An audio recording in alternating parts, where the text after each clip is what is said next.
The Pirate Bay is the most important piracy website in history, where you can find games, movies and software completely for free. Free culture and for everyone. Yeah, tell them. This is the story of 3 men who challenged the entire Hollywood industry, and they won. This is the story of the Pirate Bay.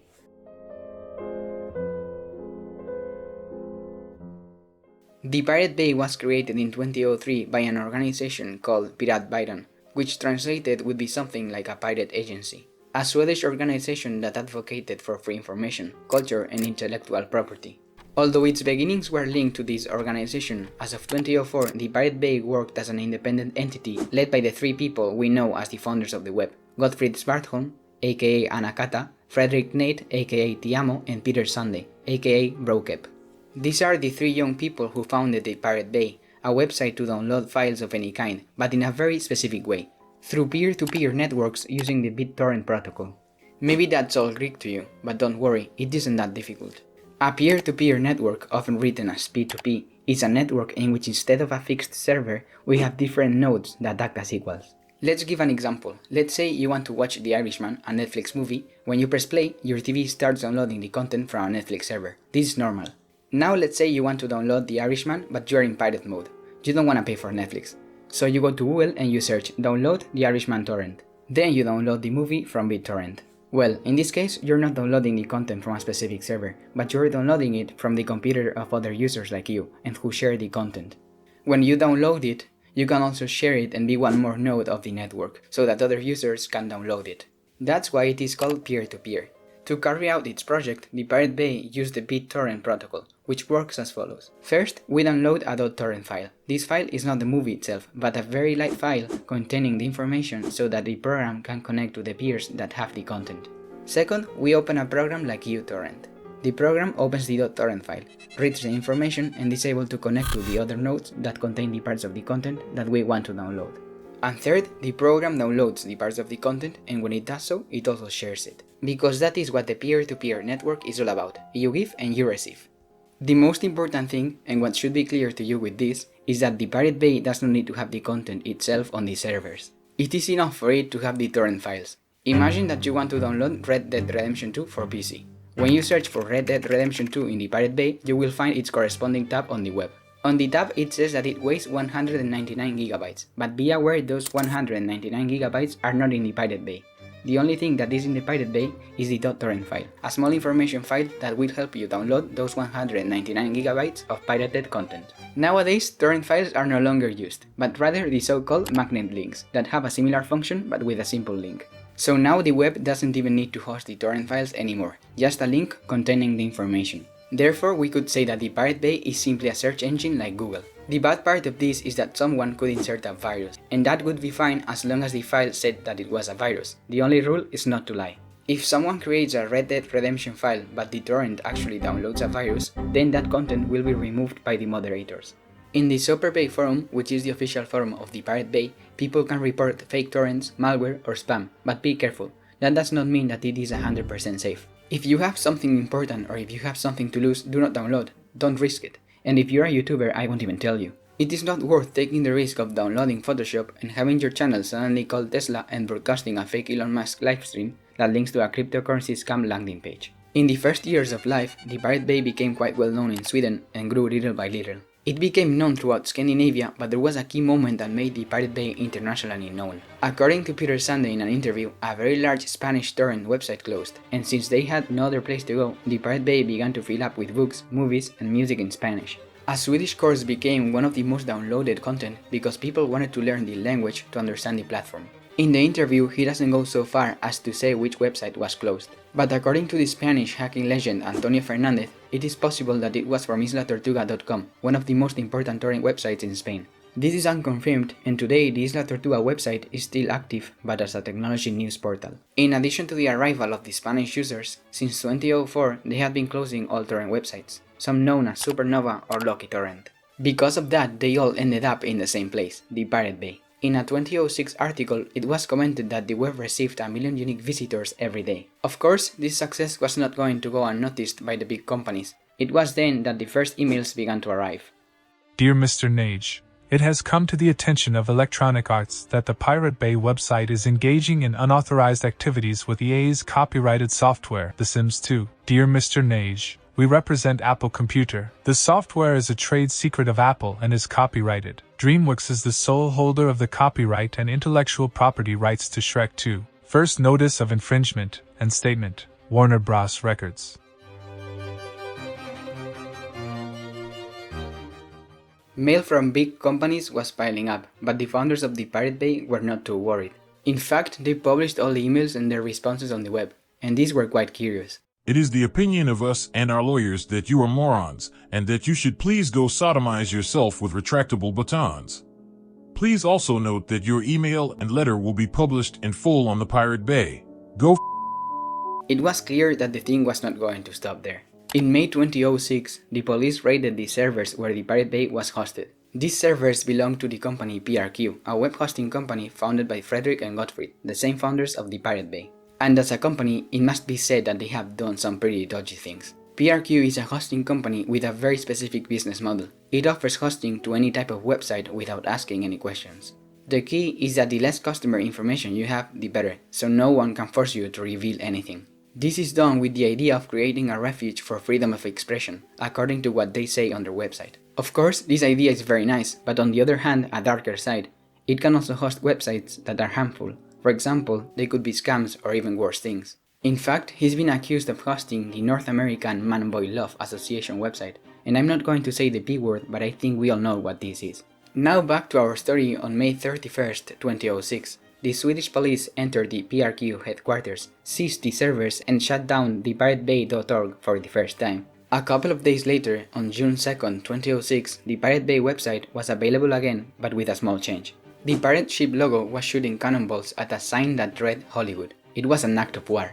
The Pirate Bay was then running on a server in the Netherlands, and for a few days it had problems. Sometimes the typical photo for not found error would appear because the traffic had increased too much due to the publicity that the raid had given them. In fact, another website that was also down for a few days was that of the Swedish police, who received a denial of service attack as a protest for what they had done. The Pirate Bay had dealt the first blow, and to make sure, they kept backup copies in Russia and Belgium.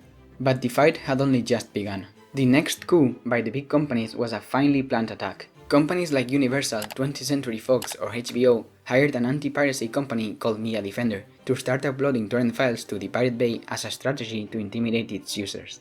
This is how it worked. One day, you were gonna download the new Amazing Spider-Man movie in the Pirate Bay. You downloaded the torrent, you opened it, and when you executed the file, you saw that it wasn't really the Spider-Man movie. It was actually a system for Media Defender to discover your IP. Then they could request your information from the internet service provider and send you letters intimidating you into paying a $500 fine. In fact, this wasn't done only in the Pirate Bay, but in any torrent website of the time. They are even accused that they themselves created pirated movie pages to create what is known as a honeypot, a trap to catch someone. The funny thing about this is that there was a counterattack that sank Media Defender. A group of hackers led by a high school boy called Ethan, and who called themselves Media Defender Defenders, entered Media Defender servers and made public emails that revealed that they had created a trap page to trap those who uploaded pirated content, and that among other things they had placed an order with Domino's Pizza. The hack was a headache for Media Defender as their dodgy practices were exposed. And the rest is history. In 2009, Media Defender was restructured and renamed Peer Media Technologies. That was one more victory for the pirates, but since you can't always win, in 2008, the Swedish courts began a judicial process whose result would not surprise anyone.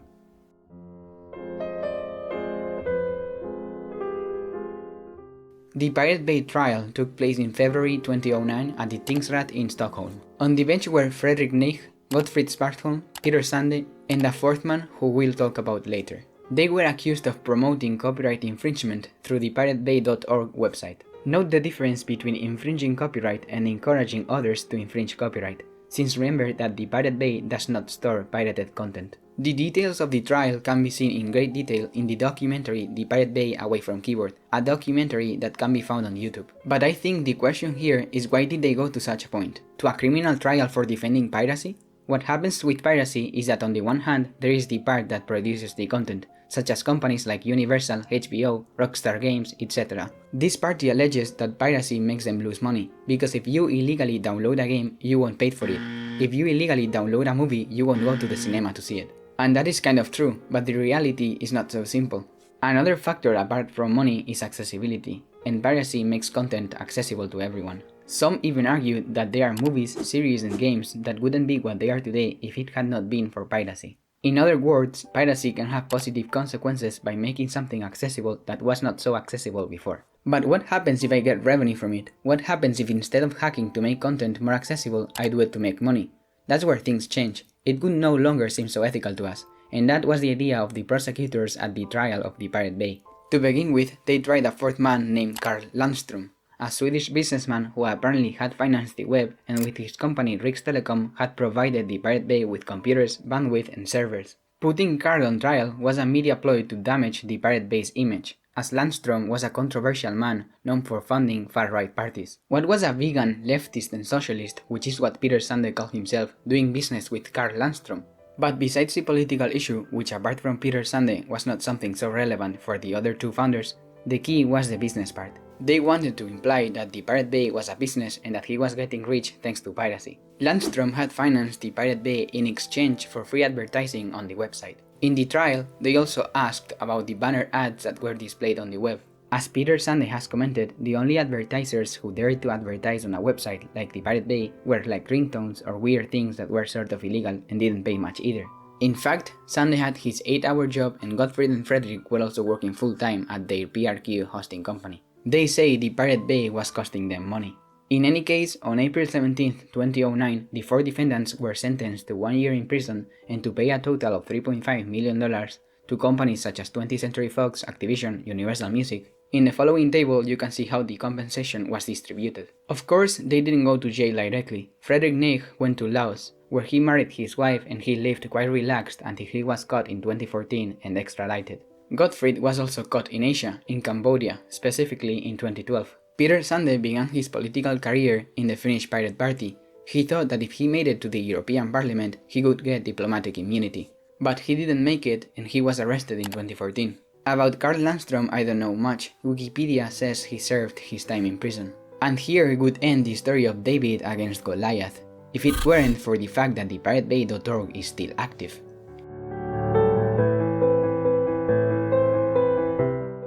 Since the beginning, the Pirate Bay suffered a lot of setbacks, from DDoS attacks, complaints, blocking by ISPs, and even a hack in which user data was stolen, although it was apparently encrypted.